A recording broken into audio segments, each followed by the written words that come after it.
I'm Regina McCann Hess, President of Forge Wealth Management, and welcome to our Women in Wealth series.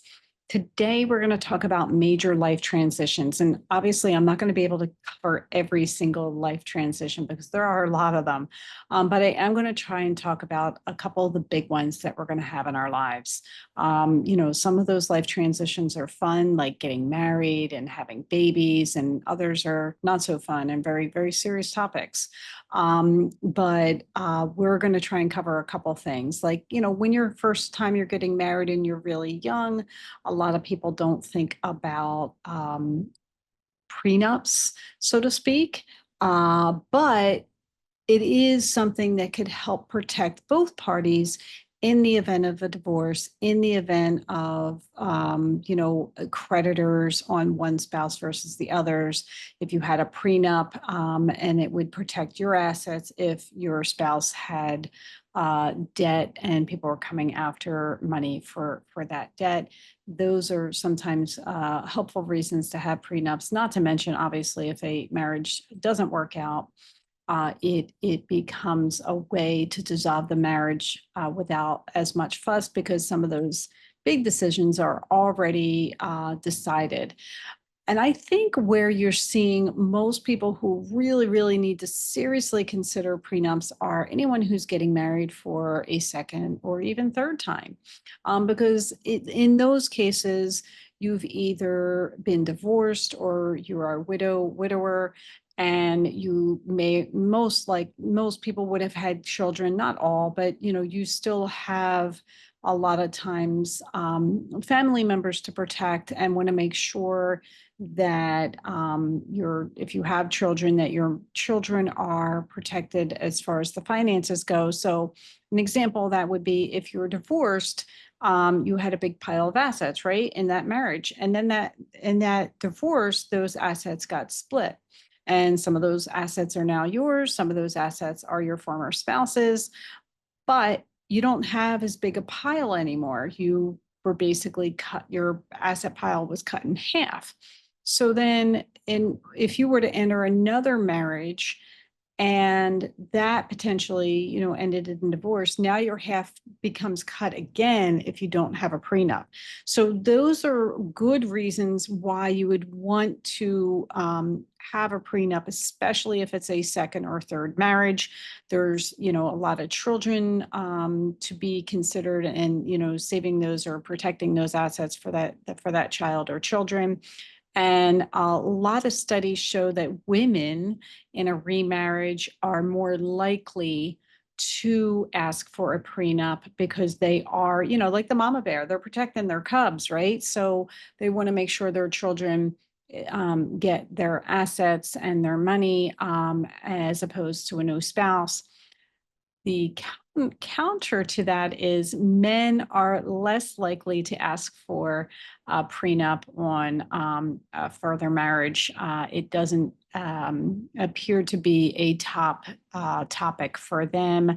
I'm not saying that men don't ask for prenups. It's just that in most cases, we're seeing that women are more likely to ask for a prenup because they are very, very much in the frame of mind where they're protecting their assets that are earmarked for their kids. And here's the thing, that is doing a prenup. People are like, well, I'm getting married. Isn't a prenup kind of a bad conversation? It's kind of setting yourself up for failure. Actually, it's not. I mean, I granted, it's not an easy conversation. Like, hey, we're going to get married, but let's protect our money at the same time. But here's the thing, it starts the conversation around finances because there's a lot of couples who do not talk about their finances. Maybe one person in the relationship handles all the finances, and the other person does other chores and just totally ignores that part of the relationship. But if you go into a relationship having conversations about money and your assets and your wealth or your debt, it's more likely that you could potentially have a healthier financial relationship because you're openly discussing these items, and then maybe openly discussing ways for you both to be part of either growing the assets or money or decreasing the debt that one or both parties may have. So it could open the door for further conversations. And one of my favorite things is a kitchen table conversation where it's normalizing conversations around money. Whereas, a lot of us grew up where you never spoke about money at the kitchen table or the dinner table. It was definitely not a proper conversation. But if we can have more and more people starting those conversations at the kitchen table, becomes more normalized, and then we're not hiding our frustrations about money or our concerns about money or our concerns about debt or hiding debt or hiding our spending habits. It could be helpful to the relationship if both parties are aware, and sometimes those kitchen table conversations can help avoid some of the fear of those conversations, because if you have them, the more you have them, the easier it is to have them going forward. And then maybe you can do a little bit deeper dive into that topic of finances and get a little bit further into your planning as a result. So that's a little bit about remarriages and prenup agreements. And like I said, prenups could potentially bar some creditors from coming to collect to you, the other spouse, for your spouse's debts, even if you're still married. So that is another positive for a prenup. So that's that topic. And again, it also helps open that door to the communication in the marriage about your finances. And that doesn't mean it's a one and done. That means, it's a conversation that needs to continuously happen, because sometimes in marriages, like I said, one spouse will take care of that, but then the other spouse completely puts it out of their head. And then eventually, if there's a death or divorce, they have to, kind of learn to ride the bike again. And by then they have no idea what's been going on for sometimes 10, 15, 20 years, and feel completely out of the loop within the financial realm. And that actually is not really a healthy approach to handling your money. So that is, what we're going to say about prenups and why you should do them. I know I'm the fun police. It's not a fun topic. It's not romantic for sure. But I think, there's also a lot of divorces happen because of financial conversations or the lack thereof, or the financial frustrations. So maybe getting ahead of it could maybe enhance the relationship, or potentially help it grow, because you're not avoiding those types of conversations. So there we go. So now let's talk about another major life transition, and that is kids. And kids are amazing. I have 3 amazing kids, and sometimes I'm like, oh, I have 3 crazy kids. Just depends on the day. But guess what? They're expensive. So in the beginning, we all have these baby showers, and we get these cute little outfits and, really, really cool things and all the little gadgets. It's amazing, all the stuff that you need for this little itty bitty baby. But we do have baby showers, and it is really, really helpful for the new parents. And because that stuff is expensive. But maybe we should also, for some of the registry and further birthday presents, like when you get invited to a birthday party for a 1-year-old, what do they need, right? Let's talk about a couple different things. I know there's no registry for daycare expenses, but there should be. Wouldn't it be great if there was, like, hey, let's put money towards the daycare or childcare options, so that one of these spouses don't have to leave their job and stay home and take care of their kid. Because I've heard it many times where my whole paycheck is going to daycare. And then there's conversations around, well, maybe I should just stay home.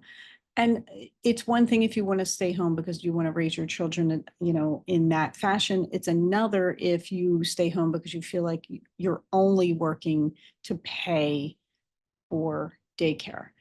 Well, you want to kind of maybe just change that conversation around as, yes, you both are paying, working and paying for that childcare. However, if you stop working, whoever decides to stop working, you're now giving up pay raises, you're giving up promotions, you're giving up retirement plan contributions, both from yourself and from the company match, potentially giving up health insurance. And, if you stay home for 5, 6, 7, 10 years, can you imagine all those years of missing out on promotions, missing out on the raises, missing out on contributing to your retirement plan? So it could financially, that simple decision, well, I'm only, paying for healthcare or my childcare, so I should just stay home. That decision is short-sighted because you don't realize all the other things that go along with giving up your job that have a long-term impact on your finances. So that's my little soapbox on that. Now let's also move to baby gifts as far as, 529 plans or college savings plans. After the baby's born, obviously the baby has to be born for you to have a 529 plan because you need a social security number, right? But this is a great time, like literally you get that social security number like within a couple weeks, and then you can open up a 529 plan. And I personally have been there where my own family has given gifts to my kids when they're babies and they don't need them. Why not put that money, that same money that you're going to spend on a gift, ask your family members, you know what? Baby doesn't really need anything. Can you put that into their 529 plan? And here, I'm going to give you a link to their 529 plan. So you can, send the check directly to them or, connect it to your bank account, whatever, and make the deposit there. Because every little bit's going to help for that 529 plan.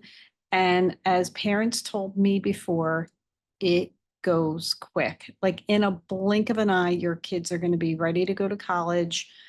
They're going to be looking at colleges, they're going to be at college, and then they're going to graduate college. It's crazy how fast it goes. And I know I sound like one of those old ladies.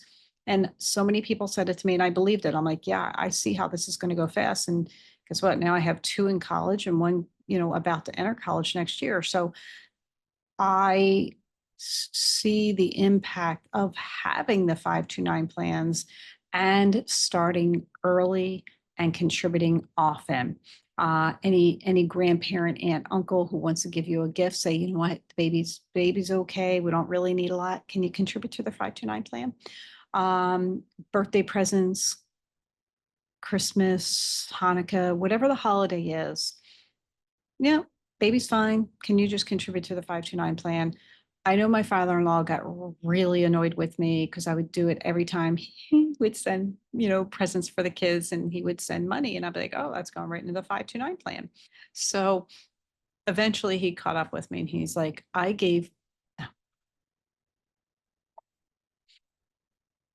eventually he caught up with me and he said, listen, I know you want money in that stupid 529 plan, but I want the kids to be able to get something that they want. So the check that I give you, you can put in the 529 plan, but the $20 bill, you have to let the kids spend that. I mean, because I was like, boom, every dollar is going in that 529 plan. So he was a little like, no, you gotta, you gotta the kids have to have a little fun. So he was like trying to balance me out, and that's okay too, right? Have a little bit of that too. I know you can't be like too super, super strict. But I will also tell you the reason I like get on my little soapbox about the 529 plans and having grandparents and aunts and uncles make their contributions to that instead of like, the gifts is because college costs a lot of money. And I mean, yeah, we could choose cheaper colleges. We could choose the state schools, which are much, much less than some of the other colleges, like the private colleges or, the Ivy League schools. Um, but they're still expensive and it still takes years and years and years of savings. And, when I was saving for 529s and for college for my kids, I did all the calculations, I did all the projections. And I'm happy with my results. But what I didn't think to save for, and nobody tells you, except now I'm like telling everybody, there's additional expenses, people, and it's not the books and the tuition. It's for the parents because we want to go see our kids and we want to go do the tailgate and we want to go see the football game. Guess what? It costs money. So, and you want to go to the parents' weekend. So every time you go there, guess what? It's a big drive with gas prices. Or if you're an EVer, you got to pay for that.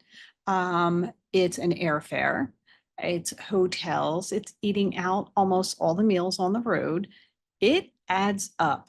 Not to say, you could do it frugally, and we do, but it still adds up because you're not going to go once, right? You're going to go multiple times. And if you have multiple kids, oh, it's fun. It's fun, but it's expensive. So that's another reason why you want to put as much money in the 529. Now, obviously, you can't take money out of the 529 for your expenses, but if your 529 is like super, super funded, then maybe your expenses to go visit the kids isn't as tough as some of the other expenses that are needed for college. And some basic, state schools, I think are like $40,000 a year. I mean, you can go up and down the range. What they call private schools, like something like Drexel, Notre Dame. I mean, you're looking at 80 grand right now. And honestly, I don't really see a huge difference in price in Ivy Leagues and some of the private school tuitions now. They're all around 80-ish, maybe 90 in some cases when you get all in with all the expenses. So I'm not trying to scare you. I'm just trying to say it is crazy expensive. And I don't know what I would have done had I had to pay this out of pocket. That kind of leads me to my next thought. And this is not part of what I thought I would talk about, but what happens is when a lot of parents aren't prepared, they wind up having to take out these things called Parent Plus loans, which I think are awful. Um, Parent Plus loans, when you take those loans out, that interest starts right away. I have clients who have had Parent Plus loans for 20 years, 15 years, 10 years, 5 years. I mean, and they're still paying them off. And there's a statistic out there, and I'm not going to nail it exactly, but the biggest area of student loan debt is in adults 50 and older. It's the parents. So, that's an issue because the parents are closer to retirement and they're taking these big loans out. And how are they going to retire if they have these big student loans for their kids? So and then you have some parents who are like, well, I'll just take money out of my retirement account. And my head just like swivels like The Exorcist. I'm like, no, no, no, no, no, no, no. No, can't do that. I mean, you can, but you shouldn't. That leads to a whole nother set of problems. And, you worked your whole life for that retirement. And it's just, not a good decision. That's all. All right. So 529s, did I hammer that home enough? Like, hey, if you have the ability to put into them, even if it's $50 a month, get on the payment plan, start one, all the gifts from the parents and grandparents and aunts, uncles, put it in there, and then get yourself on the plan where you're putting $50 a month, $100 a month. And every time you can, you increase that. I know mine were like mortgage payments because I was adamant about making sure my kids had what they needed for college. And that doesn't mean that has to be your way of doing things. You could say, okay, well, I want to contribute, but I'm not going to, pay for everything. Everyone's different, but it's very overwhelming if you don't have some kind of plan. So that's what we're talking about there. Um, you know, Special needs children, that's a whole nother episode that I can do on special needs. That's where you have to be very careful about putting assets in a child's name, because especially if they have some kind of government aid or support, you really, really need to be very careful there. You want to talk to your financial advisor. You also want to have line yourself up with a good special needs trust attorney or a special needs attorney. They will know the ins and outs of what you can do for special needs and how you can help them, but doing it in a way that will not be to their detriment and take their benefits, their government benefits away from them. So that is a very specialized area that we may actually want to do a whole separate, session on. The other thing that we run into is major life transitions is aging adults, like, sandwich generation. We have these kids that we're trying to deal with, or raising the kids, or they're in college and we're still raising them. And then we have parents who are ailing. And a lot of times what happens, women generally will leave the workplace to take care of their aging family members, as well as when they left to take care of their kids. So that becomes a problem with, being able to save. And again, you're losing not just paychecks, but promotions and raises and things like that. So that's a life transition that is it's a real issue. And, some families will use a adult daycare to help them out so they can go to work. Some will bring household help in. But a lot of times people don't plan for this because you don't see it coming like a Mac train, or your kids are going to go to college, or you hope they go to college or a trade school or something like that. You don't know when your parents are going to start really diving deep into the aging process or having health issues. So even though we're not going to be, surprised that it happens, we're going to be surprised when it happens. And especially if there's like early onset dementia or early onset any kind of aging healthcare issue. So that becomes a thing that we all have to worry about as far as that goes. The other thing that we need to do with aging parent situations is we need, as caretakers, digital access to their records. In the day of everything's electronic, all your statements are emailed. Can you imagine if you're supposed to be the healthcare power of attorney, or even more importantly, healthcare power of attorney is very important, and the financial power of attorney. If you are, your loved one is taken to the hospital and you have to make healthcare decisions, and you don't have access to that healthcare power of attorney proving that you're that person, that's a situation that can go south pretty quickly, because the hospital may not respect your wishes.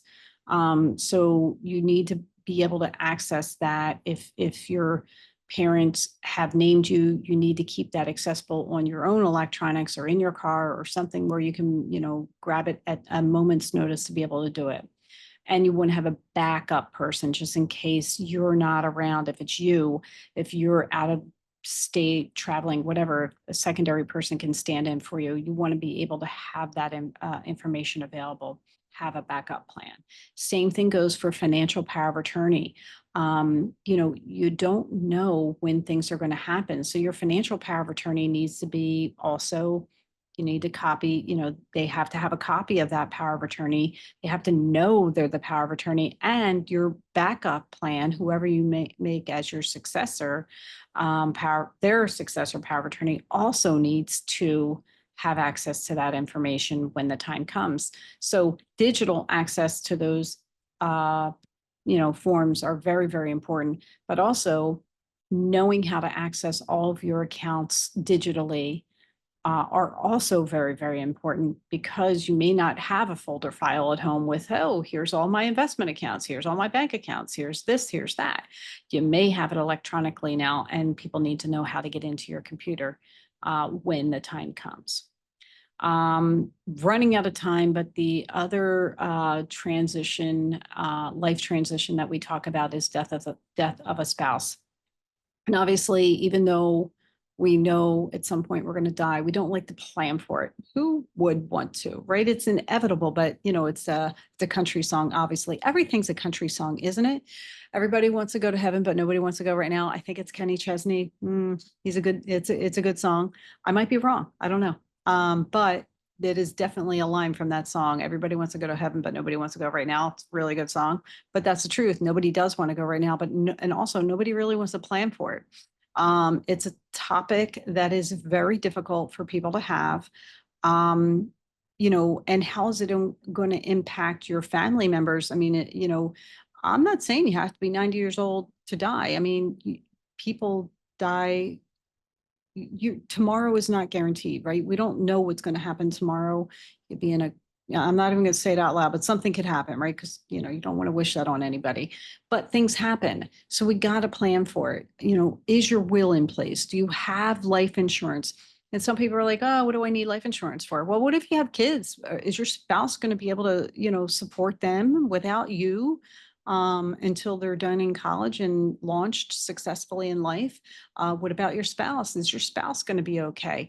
It's really important to have that kind of conversation and to be prepared for that kind of life event. And then here you have another situation where a lot of people, like I said earlier, in the divorce situation, it happens with the death situation as well. One spouse usually takes care of all the finances, and the other spouse, they do other things, but they don't do the finances. So, you could be married for 20, 30 years and have not touched the money aspect for years, decades even. Um, and now all of a sudden you have to. So that can be a little rough out of the gate. So that is definitely when you need somebody sitting by your side, holding your hand. Hopefully you have a good relationship with the financial advisor. 9 times out of 10, the guy has the relationship with the financial advisor and the women don't. And women will usually change their financial advisor upon the death of their husbands because of that. But they need somebody who they can trust and who will hold their hand and who will teach them to get back up on that bike and ride it. Um, so it's not for the faint of heart. And we need to make sure that we take better care of each other, and having some financial conversations throughout the years is really going to be helpful for when all of a sudden someone in the relationship has to now start taking care of the finances and they haven't had to do it for a long time. So a lot of life transitions, tons more life transitions. Those are the big ones, that we're talking about. And it comes down to keeping a continued open conversation about the finances, being aware of the finances, get those kitchen table conversations going. Save for those 529s for the kids. Easy things to do would be, like I said, asking people to donate instead of gifts, just donate to the 529. And then setting up a monthly payment plan for yourself, and think of it as just, hey, it's another bill. It's another bill. And then, as far as talking about marriages or remarriages, considering the prenups are and can be helpful in the new relationship as well. All right. So our action item today is all of the above. If it applies, think about that. If you have a young child, or if you have a young grandchild, talk to your child, your adult child, about, hey, have you started a 529 plan? Have you started a 529 plan for the baby? You wouldn't believe it, but it's going to be, before you know it, they're going to be using that 529 plan. So you might want to start one now and just put what you can away, and we'll make gifts towards it. So that is all I have today. It's a lot. I talked a lot today. Sorry. But thank you for staying with me. Again, I'm Regina McCann-Hess, president of Forge Wealth Management. You can follow me on Facebook, Insta, and YouTube at Forge Wealth, and LinkedIn, Regina McCann-Hess. Go make it a great day.